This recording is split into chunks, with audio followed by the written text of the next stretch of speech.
Shalom guys, my name is Shay Rubinstein. I'm the Israeli shaliach to the Jewish community of Harrod County, Maryland. And as you know, times are challenging, and therefore we created a special solution for giving you an update of what's going on in Israel in terms of politics and the coronavirus.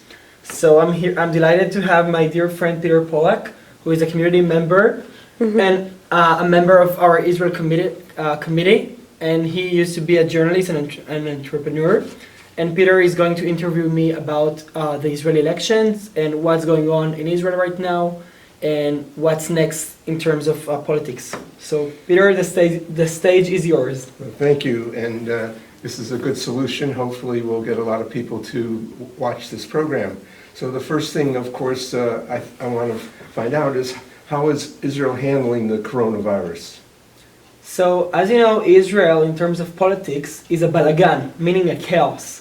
And I would use the same word to describe what's going on in Israel in terms of the coronavirus, which is a balagan. That's because that many people in Israel are suffering from the coronavirus. As you know, Israel is very close to Europe and has direct flights to the Far East, and that brought the coronavirus to Israel very early, and I would say even earlier than the US. As a result, there are many restrictions. Most people are not allowed to get out of their houses, and people are working remotely, meaning they're not coming to their offices. For example, both of my parents are not showing up to work at their offices. And beyond that, the government is monitoring and using technology to make sure that people who are quarantined remain home. So there are regulations and sanctions against people who are not following the restrictions and the regulations of the government.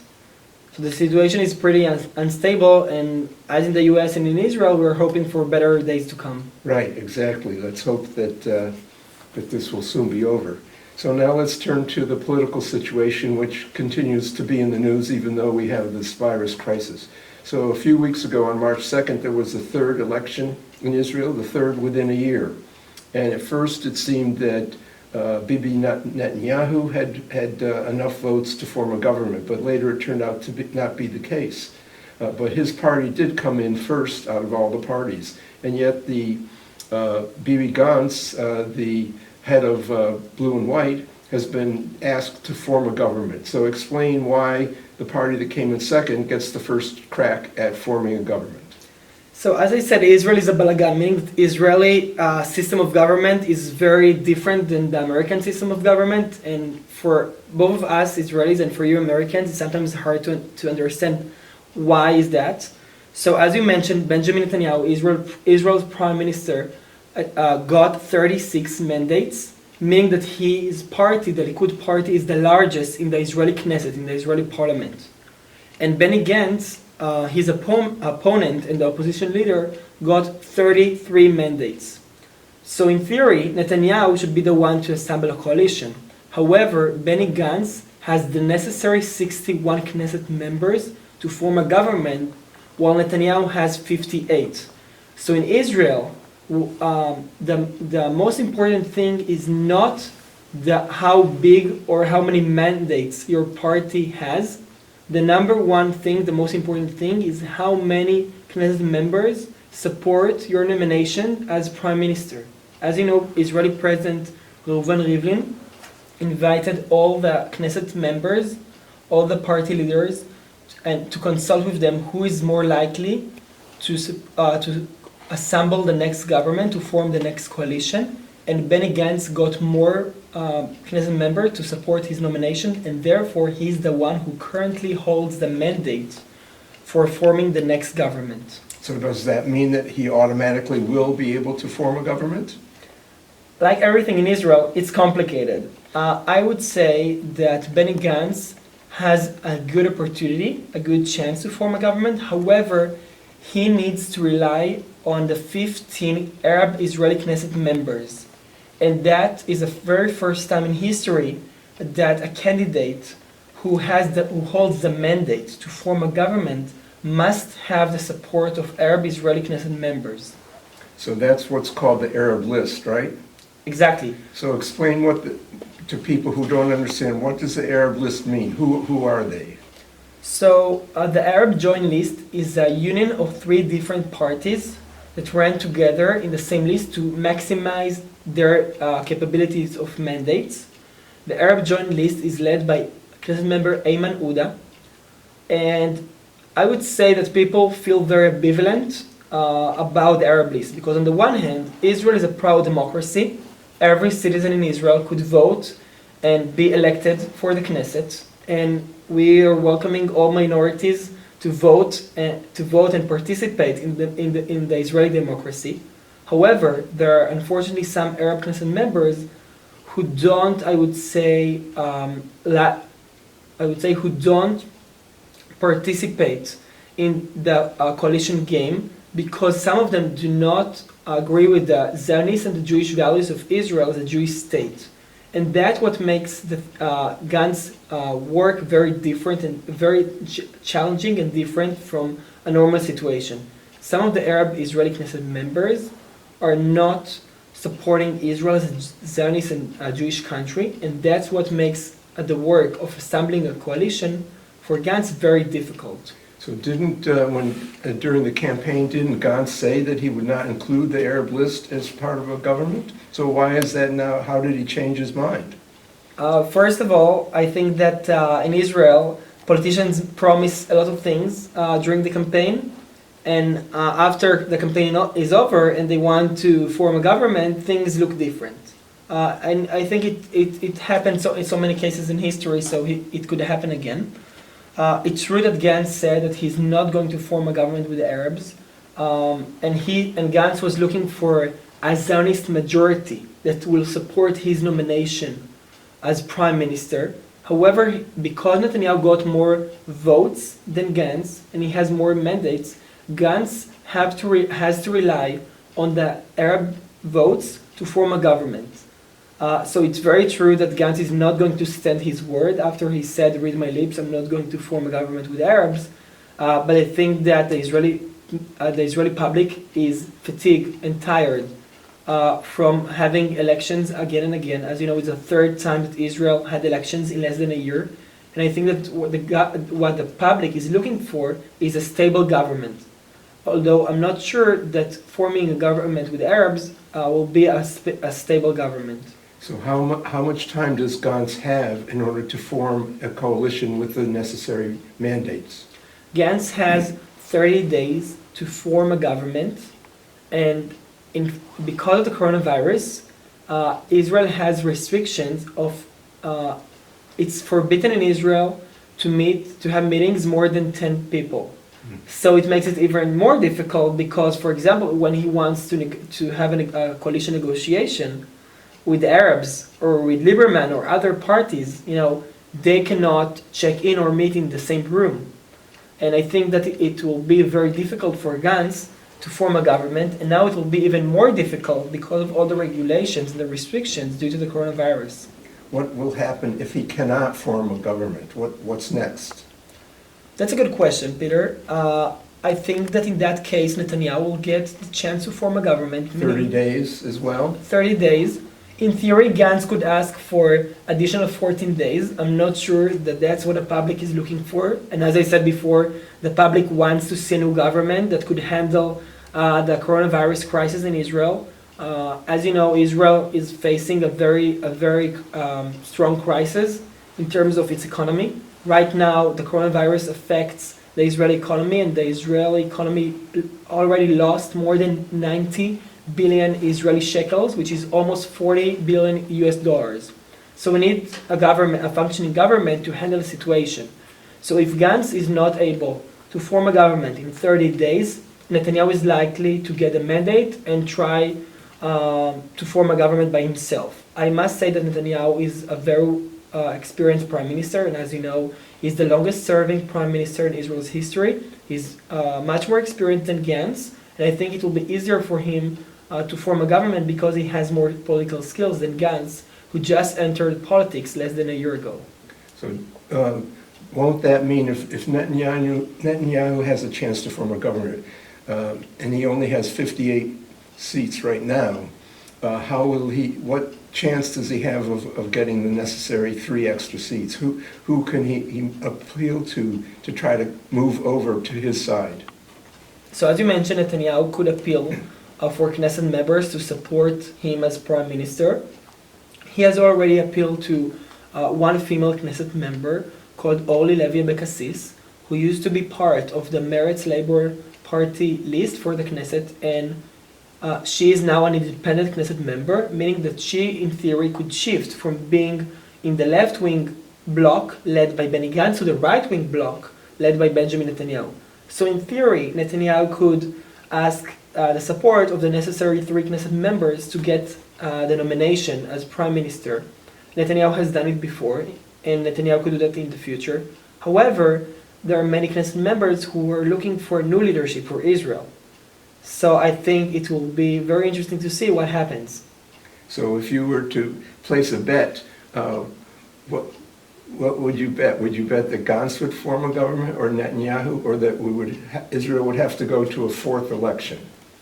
Well, it's very hard. It's very hard to bet right now, and I don't like gambling. I would say that if I need to say what's the best for Israel now is a unity government led by both political sides.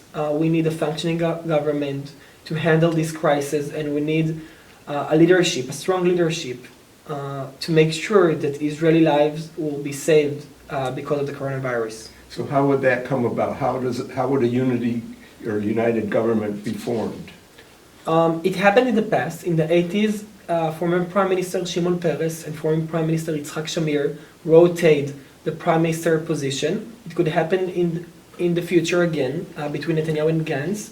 There is already a suggestion or model for rotation which was proposed by President Rivlin.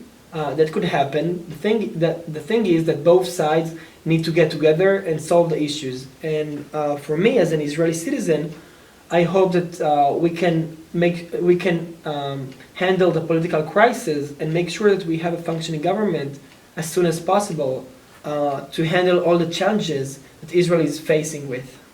So why hasn't that happened in the past? And couldn't that have been done after the second election or after the first election? What's holding up that solution? Well, I ask the same question. I think we can invite Benny Gantz and Bibi Netanyahu to join us on Zoom, and I'll ask them the same question. So the thing is that in Israel there is a political rivalry between Netanyahu and Gantz.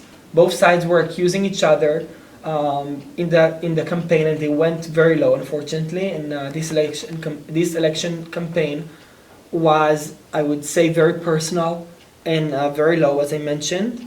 And I think that they dislike each other. However, for me as an Israeli and for my fellow Israelis, citizens, I think that's very important to form a government now.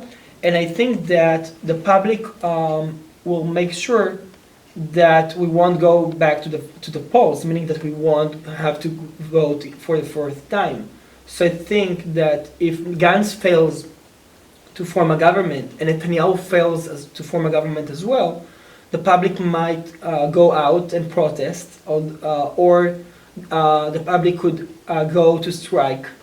And I think that the public could pressure the government and our leadership to make sure that they will form a government, because each elections campaign in Israel costs more than $3 billion US. Because as you know, in Israel, National Elections Day is a national holiday. People don't go to work. It costs a lot of money, as Israel pays for the politicians for their elections campaign.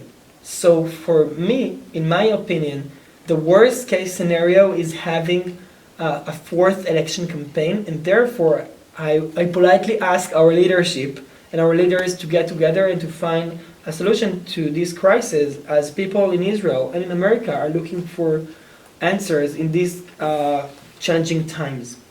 I think most people know that Prime Minister Netanyahu is under indictment for 3 different crimes. And the trial was supposed to begin this week, I believe. what's going on with that, and how does that figure into this whole political situation?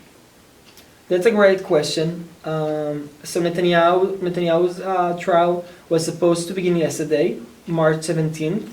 The trial was rescheduled for May 24th, and that's because of the coronavirus and the new restrictions and regulations of the government due to the virus. I would say that Netanyahu is having a very challenging time. On the one hand, as you mentioned, he's indicted and he's facing 3 different cases. On the other hand, his popularity among the right-wing bloc is very strong, and many people do want him to continue to serve Israel as a very well-experienced prime minister.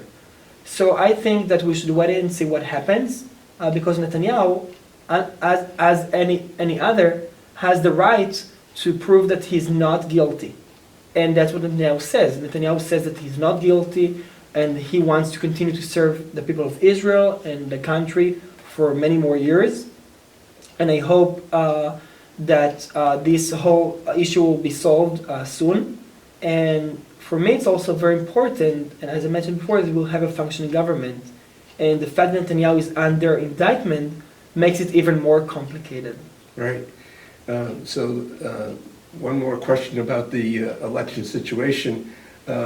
Aren't there some members of the left-wing parties who won't sit in a government that includes the Arab list, and aren't those people potentially people who might support Netanyahu? So you mentioned one. Are there others? There are 2 potential others. There are 2 Knesset members, Yoaz Endel and Tzvika Hauser, who used to work for Netanyahu. Tzvika Hauser and Yoaz Endel were the chief of staffs of Netanyahu, and they, in theory, could switch to the right-wing bloc. They are against forming a government with the Arab joint list support. However, they highly dislike Netanyahu. So they're right-wing. They sometimes align with national agendas. However, I'm not sure that they will support Netanyahu as prime minister. So as I mentioned before, what makes things difficult and complicated in Israel is not values or issues, it's personal issues. And that's why I think that our government and our politicians need to look for new solutions and put aside their personal issues and look for a new government and a stable government for Israel. Okay. Is there anything else you'd like the American public and community to know about Israel and what's going on these days? So as I always like to say, as Jews we share the same tradition and we pray for peace. As Israelis and Americans we share the same values of liberty and justice. And now in these challenging days we share the same political scandals, and we both deal with the coronavirus. So I want to say to all of my American friends that Israel stands with you, as I know that you guys stand with Israel. And I want to make sure that we still keep in touch between Israelis and Americans in these challenging days, as we both hope for a better future for Israel and America. So I want to thank you, Peter, for joining us. And I want to tell all of our wonderful community members that once this whole crisis will be over, we'll resume Israel Café lectures in person. Till then, I want to wish you to be well and stay safe. And thank you very much. Toda rabah.